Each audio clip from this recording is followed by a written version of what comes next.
अस्सलाम वालेकुम dear students, my name is Mohammad Sarim और मैं आपका teacher Mohammad Sarim computer science का नैन अकेडमी के प्लेटफॉर्म से। हम लेक्चर नंबर 5 को डिस्कस करने से पहले लेक्चर नंबर 4 को एक दफ़ा हम रिवाइज कर लेते हैं। लेक्चर नंबर 4 में हमने क्या क्या चीज़ें डिस्कस की थी। मेनली हमने लेक्चर नंबर 4 के अंदर हमने ऑब्जेक्टिव डिस्कस किए थे और उसकी टाइप्स डिस्कस की थी, जिसमें हमने डिफरेंट एग्जाम्पल के साथ ऑब्जेक्टिव और उनकी टाइप्स को एक्सप्लेन किया था। उम्मीद करता हूँ आपने वो लेक्चर लिया होगा और आपको अंडरस्टैंडिंग भी हुई होगी। अगर उसमें कोई किसी किस्म का कोई क्वेश्चन है या उससे रिलेटेड कोई बात आपके माइंड में है तो आप वो कमेंट सेक्शन में बता सकते हैं। इंशाल्लाह आपको रिस्पॉन्स लाजमी मिलेगा। चलिए हम लेक्चर नंबर 5 स्टार्ट आउट करते हैं।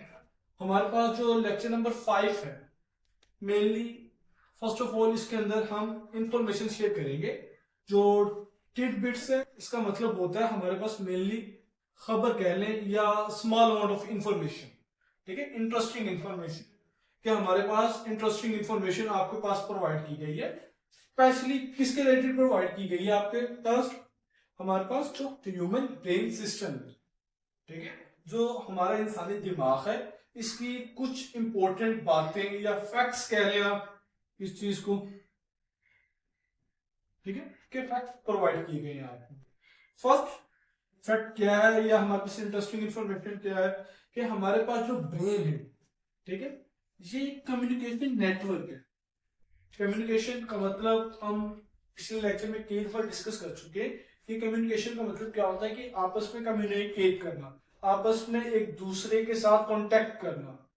ठीक है, तो अब हम जानते हैं कि जो हमारी बॉडी है, ठीक है, ये मुकम्मल एक कम्युनिकेशन के सिस्टम से चल रही है कि अगर हमने कोई भी काम करना है, सबसे पहले मैसेज कहाँ जाएगा? हमारे ब्रेन में। फिर उसके बाद उस पार्ट बॉडी पार्ट की तरफ मूव करेगा जहां हमारे पास वो फंक्शन परफॉर्म होगा। तो ये सारा निजाम हमारे पास कम्युनिकेशन नेटवर्क की हेल्प से चल रहा है। और हमारे पास जो ये कम्युनिकेशन नेटवर्क है, ये चला कौन रहा है? हमारे पास जो ब्रेन है, ठीक है, ब्रेन भी हमारे पास मेनली किससे मिलकर बना होता है? न्यूरॉन्स से। किससे मिलकर बना होता है? न्यूरॉन्स। ठीक है, अगर आप न्यूरॉन्स का कॉन्सेप्ट अंडरस्टैंड करना चाहें तो इस तरह कर सकते हैं कि अगर आपको एक शहर से दूसरे शहर जाना हो तो आप बाय रोड जाते हैं, सड़क के जरिए जाते हैं। तो आप ये समझ लें कि जो ये न्यूरॉन्स हैं, ठीक है, ये हमारी बॉडी की, जो हमारी बॉडी के अंदर कम्युनिकेशन सिस्टम है, उसके लिए ये सड़कों का काम करती है। ठीक है, कि जो पैगाम इसके जरिए जाता है, न्यूरॉन्स के जरिए हमारे ब्रेन तक, और इन्हीं न्यूरॉन्स के जरिए हमारी बॉडी पार्ट तक आता है। ठीक है, अब हमारे पास जो सेकंड वन है, हमारे पास सेकंड वन में क्या बताया हुआ है कि हमारे पास जो ब्रेन है, brain as an electric system. ठीक है, कि हमारे जो ब्रेन है वो एक इलेक्ट्रिक सिस्टम की तरह। आप लास्ट में बात है कि इलेक्ट्रिक सिस्टम की हम बात कर रहे हैं तो वो लास्ट बात है आपके माइंड में इलेक्ट्रिसिटी का कुछ ना कुछ कॉन्सेप्ट आया होगा, या आपने कहीं भी इलेक्ट्रिकल का लफ्ज सुना हो तो हमेशा आपके माइंड में इलेक्ट्रिसिटी ही आती है, बिजली आती है। तो यहाँ भी हमारे पास एक बिजली का ही कॉन्सेप्ट है कि हमारा जब ब्रेन फंक्शन परफॉर्म करता है तो इसमें भी हमारे पास small amount of electrical signals होते हैं। क्या होते हैं?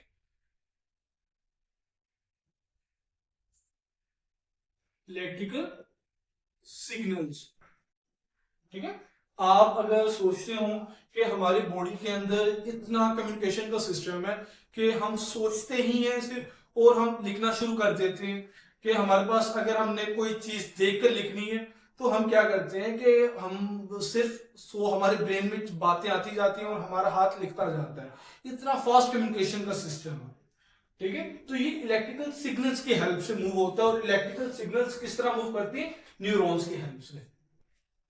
ठीक है, तो हमारे पास 20 वॉट्स ऑफ इलेक्ट्रिकल एनर्जी, हमारे पास जो हमारा ब्रेन है, ये हमारे पास राउंड अबाउट 20 वॉट्स, आप कह लें कि एक दिन के अंदर या हमारे पास कोई काम करने के लिए मेनली 20 वॉट्स एनर्जी प्रोड्यूस करता है। और ये 20 वॉट्स एनर्जी इतनी है कि जो आपने अक्सर जो दुकानों पर गए हो या घरों में जो एलईडी बल्ब लगाए हो तो आप सुनते हैं कि वो 12 एलईडी का बल्ब है या आप एलईडी बल्ब से पहले की अगर हम बात करें, जो हम 100 वाट का बल्ब यूज करते थे, उसकी रोशनी बहुत ज्यादा होती थी। लेकिन जो एलईडी बल्ब्स हैं ये ऑलमोस्ट 12 वोल्ट के होते हैं, या हमारे पास 20 वॉट 30 वॉट के भी होते हैं।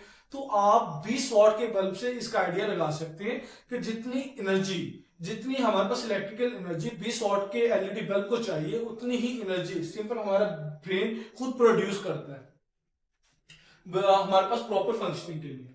ये हमारे पास दूसरी इंपॉर्टेंट इंफॉर्मेशन है।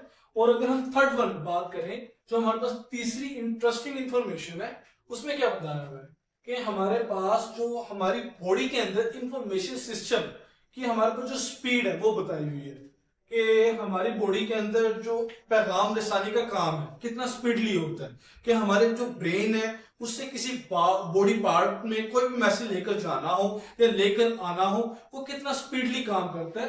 वो स्पीड बताई हुई है कि 268 माइल्स पर आवर, कि एक घंटे के अंदर हम 268 माइल्स का सफर तय कर सकते हैं।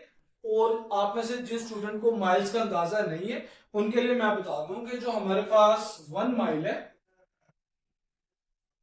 ठीक है, ये इक्वल होता है 1.6 किलोमीटर राउंड अबाउट, ठीक है, 1.6 किलोमीटर के इक्वल होता है। आप इसी से अंदाजा लगा सकते हैं कि अगर हम 268 माइल्स को 1.6 किलोमीटर में कन्वर्ट करें या किलोमीटर के यूनिट में कन्वर्ट करें, तो हमारे पास एक काफी लॉन्ग डिस्टेंस बनता है। और इसको कवर आउट करने के लिए इंसान को दिनों महीनों का टाइम लग सकता है।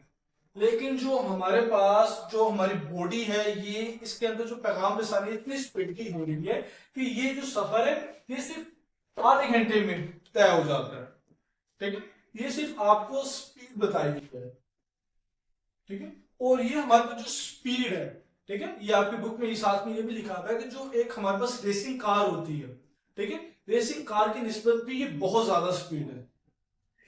उसके बाद हमारे पास जो फोर्थ और इंटरेस्टिंग इंफॉर्मेशन है, उसमें brain as a biological system. क्योंकि हम इंट्रोडक्शन टू सिस्टम डिस्कस कर रहे हैं, तो मेनली अभी तक जितने भी हमने बातें की सिस्टम रिलेटेड ही की हैं। तो हमने यहाँ बेसिकली कम्युनिकेशन सिस्टम देखा, यहाँ इलेक्ट्रिकल सिस्टम देखा, यहाँ हमने मेनली स्पीड की बात की। जो फोर्थ वन है, इसमें हमने क्या बात करनी है, बायोलॉजिकल सिस्टम, ठीक है। तो हमारे पास जो बायोलॉजिकल सिस्टम के अंदर जो हमारे पास न्यूरॉन्स है, मेनली क्या है, न्यूरॉन्स मैं भी आपको पहले ही बता चुका हूं कि हमारे पास ये आप कह लें कि रोड लाइक स्ट्रक्चर है हमारी बॉडी के अंदर, जिसके जरिए पैगाम हमारे ब्रेन तक पहुंचता है और ब्रेन से बॉडी तक। तो ये जो न्यूरॉन्स की हमारे पास अमाउंट है हमारी बॉडी के अंदर या स्पेशली ब्रेन के अंदर, क्योंकि जो हमारा ब्रेन है ये भी न्यूरॉन्स से मिलकर बना हुआ है, और हमारे ब्रेन के अंदर डिफरेंट टाइप्स के न्यूरॉन्स मौजूद है, जिसकी कंसंट्रेशन 86 बिलियन है। 86 बिलियन। आप बिलियन में, आप मेरे ख्याल आप में से बहुत से स्टूडेंट ऐसे हैं जिनको बिलियन के रिलेटेड कोई आइडिया नहीं है, तो मैं आपको बता दूं कि जो बिलियंस होते हैं वो वन हमारे पास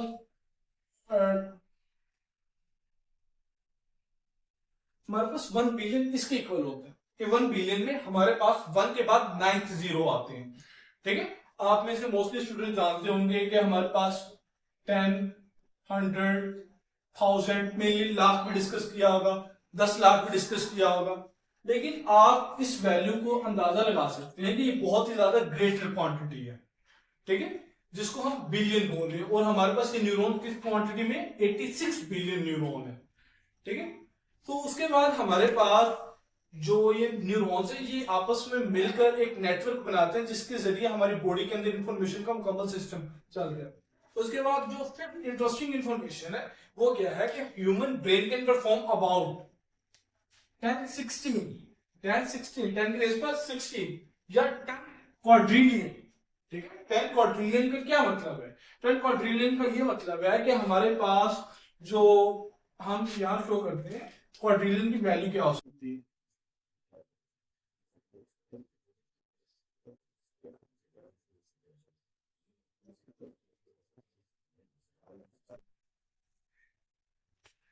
ठीक है, हमारे पास जो ये वैल्यू आपको नजर आ रही है, इसके अंदर हमारे पास राउंड अबाउट 10 की रेस पर 50, 10 की रेस पर 50, हमारे पास 15 जीरो ऐड है 1 के बाद।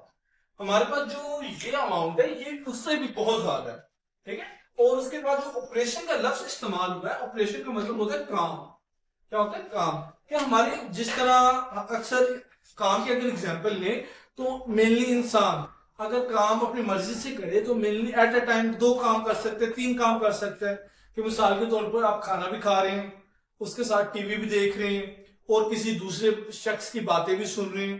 ठीक है, ये काम एट अ टाइम हो रहा है। लेकिन हमारे पास जो हमारा ब्रेन है, ये पर सेकंड हमारे पास, अभी हमने बात की 1 सेकंड गुजर गया, तो हमारे पास पर सेकंड कितने फंक्शन परफॉर्म कर रहा है? 10 क्वाड्रिलियन। ठीक है, कि हमारी बॉडी के अंदर हम सोच भी रहे हैं, जो हमारा दिल है वो भी धड़क रहा है, उसके अलावा जो हमारा रिस्पिरेटरी सिस्टम है जिसके जरिए हम सांस वगैरह ले रहे हैं वो भी मुकम्मल काम हो रहा है, उसके अलावा डाइजेशन का प्रोसेस भी हो रहा है, और उसके अलावा जो हमारे लाखों सेल्स हैं जो हमारी बॉडी को मिलकर बना रहे हैं उनमें लाखों टाइप के रिएक्शंस हो रहे हैं। ठीक है, तो ये हमारे पास आपके बुक में साइड ब्लॉक दिया हुआ था जिसमें मेनली इंटरेस्टिंग इंफॉर्मेशन थी। होप्सो ये आपको अंडरस्टैंड हो गया होगा। अगर आपको अंडरस्टैंड नहीं हुआ तो आप कोई भी बात, ऐसी बात जो अंडरस्टैंड नहीं हुई, वो आप कमेंट सेक्शन में मुझे बता सकते हैं। इसके बाद हमारे पास components of a system. Component of a system को डिस्कस करने से पहले जो हम basic component of a system है जिसको हमने स्टार्टिंग में देखा था एज अ टेबल वाइज, हम उसको एक दफा रिवाइज कर लेते हैं कि जो हमारे पास main components of a system वो क्या क्या है। कि हमारे पास फर्स्ट ऑब्जेक्टिव है, सेकंड नंबर पे कंपोनेंट्स है, थर्ड नंबर पे क्या है? इन्वायरमेंट है, फोर्थ नंबर पे क्या है? कम्युनिकेशन है। क्या है? कम्युनिकेशन अमंग या बिटवीन द कंपोनेंट्स। कि कंपोनेंट्स जो हमारे पास एक सिस्टम के कंपोनेंट्स जो आपस में कम्युनिकेट किस तरह करते हैं। जो आज का लेक्चर है उसमें मेनली हम सिर्फ कंपोनेंट्स को डिस्कस करेंगे जो हमारे पास किसी सिस्टम के लिए जरूरी होते हैं, इंपॉर्टेंट होते हैं। अगर हम बात करें कंपोनेंट, कंपोनेंट मैंने आपको पहले भी बताया था, हम इसके लिए लफ्ज इस्तेमाल करते हैं अज्जा का। ठीक है, उर्दू में अगर हम कहना चाहें अज्जा, मिसाल के तौर पर अगर आप में से कुछ फीमेल्स होंगी कुछ मेल्स होंगे, ठीक है, तो घर में चाय वगैरह तो या अंडा वगैरह तो आप सब बना लेते हैं। तो जो मेनली चाय है उसके कंपोनेंट्स क्या क्या हैं? दूध है, पत्ती है, चीनी है। ठीक है, और अगर आप मजीद टेस्टी बनाना चाहते हैं तो इलायची वगैरह को भी इंक्लूड कर दें। तो ये हमारे पास एक चाय के क्या है? कंपोनेंट है। ये सारी चीजें जब हम मिलाते हैं और उसको प्रॉपरली हीट करते हैं तो फिर जाकर एक टेस्टी चाय तैयार होती है। तो इसी तरह हमारे पास एक सिस्टम को परफॉर्म करने के लिए, एक सिस्टम को बनाने के लिए कुछ बेसिक कंपोनेंट रिक्वायर होते हैं हमारे पास। अब वो कंपोनेंट्स हमारे पास हैं क्या? फर्स्ट लाइन जो हमारे पास मेनली, मैंने आपको स्टार्टिंग में बताया था कि मेनली डिफाइंस नहीं होती कंपोनेंट। मेनली क्या है कि हमारे पास अज्जा जो मिलकर एक सिस्टम को बना रहे हैं। तो आप इसकी डिफाइन की जगह ये लाइन लिख सकते हैं जो मैंने ब्लैक में लिखी हुई है। तो अब हमारे पास components are the building blocks. Building blocks का क्या मतलब है कि जिस तरह हमें बिल्डिंग को बनाने के लिए कुछ हमारे पास बेसिक कंपोनेंट है, जिस तरह हमारे पास ईंट है, सीमेंट है, रेत है। ठीक है, ये बेसिक कंपोनेंट है जिनके बार बार रिपीटेशन से हमारे पास एक बिल्डिंग तैयार होती है। इसी तरह अगर हम एक सिस्टम को डेवलप करना चाहते हैं, बनाना चाहते हैं, तो हमारे पास उसके लिए कुछ बेसिक कंपोनेंट रिक्वायर होंगे। वो हर सिस्टम के डिफरेंट हो सकते हैं। जिस तरह हमने अभी देखा कि जो ब्रेन सिस्टम है वो, उसके बिल्डिंग ब्लॉक्स क्या है? मेनली न्यूरॉन्स या आप कह लें न्यूरॉन सेल्स। ठीक है, एनी सिस्टम। उसके बाद ईच कंपोनेंट, जो अब हमारे पास जो सिस्टम का एक कंपोनेंट है, हर component play a specific role, एक खास रोल अदा करता है and contribute to overall functionality of the system. कि सिस्टम के अंदर जो हर कंपोनेंट है सिस्टम का वो अलग अलग फंक्शन परफॉर्म कर रहा है।